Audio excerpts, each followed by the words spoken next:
Guys, day number 2, we had a massive day yesterday. I feel like we would be remiss if we didn't at least maybe talk about it and go through some of the replays of the awesomeness that we saw in the guild's runs yesterday. So let's go ahead and take a look. Yeah, yesterday this was from Praxis as they were going in for the stables pull. We saw quite a few a couple stables pulls being done yesterday, and we'll see a lot of them today. And you'll see as the computers just lag as they all use their sapper charges. This was almost a flawless stables pull, but one person does die at the end and a couple people do get low. It is a little bit unfortunate, but they did lose a caster, so it's not as bad.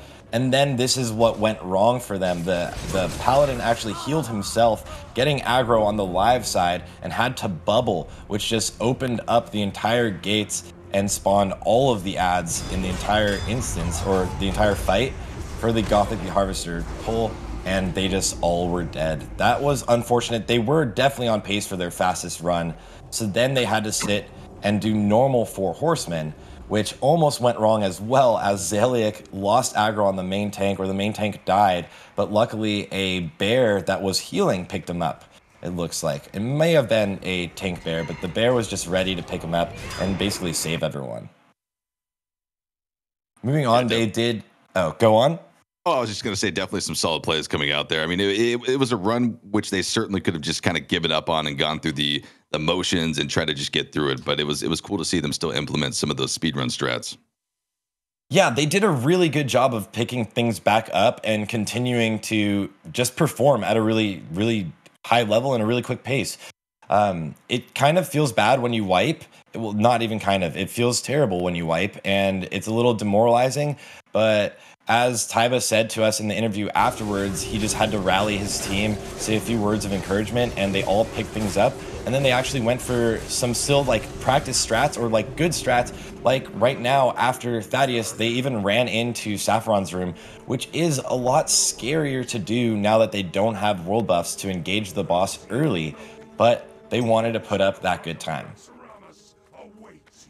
They certainly did. I mean, they had a few deaths on Saffron as well. And like you mentioned, those deaths are pretty impactful, especially when you're actually in a speedrun. Obviously, at this point in their run, they had, kind of given up the hope on that. But those reses at the end of Saffron, the combat timer that you're kind of kept in before you're able to go into Saffron or into KT's room, it can be devastating if you're trying to recover. Yeah, one death on Saffron is... You do lose out on a little bit of DPS, but it can cost you upwards of 20-30 seconds, just one death alone. So you have to sit there and wait for the res. Usually you would try to use your battle res there if you only have one death, because you only have one druid. But having multiple deaths there on Saffron, no matter what, will lose you quite a bit of time. And then as you can see, they did actually struggle a little bit on Kel'Thuzad, which is a bit of a harder fight as you no longer have world buffs. And then moving on to Rise. Rise started the raid going into actually Plaguewing, which is the first time they've done this on the live servers. And they did lose 2 of their strongest warriors, which cost them quite a bit of time. Slams and Father's Belt went down here, all because one of the ghoul targets actually wasn't picked up by the off tank that was designated to grab them. And, you got to think that's something for a guild like Rise. I mean, to have a ghoul, one of the trash packs that is probably one of the least complicated trash packs here at Nax, to suffer that many casualties due to that pack had to have been devastating. Yeah, it's always, especially that early, the very first pull to lose anyone, especially a warrior, is always terrifying. And as you can see, they just did right there the Fairlina pull, which was done really, really well for them. Slams was slightly too close, so he did take a little bit of damage, but he had already lost world buffs, so dying there wasn't terrifying.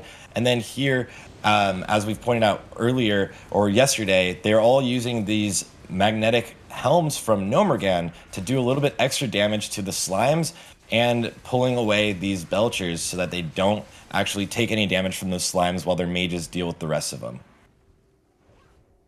They put up a really, really competitive time, and they could have put up a 52-minute time, which would have put them as 3rd in the world if they hadn't lost their warriors there early. But Rise put up one of the most impressive runs we've seen in a long time. Well, in the competition for sure.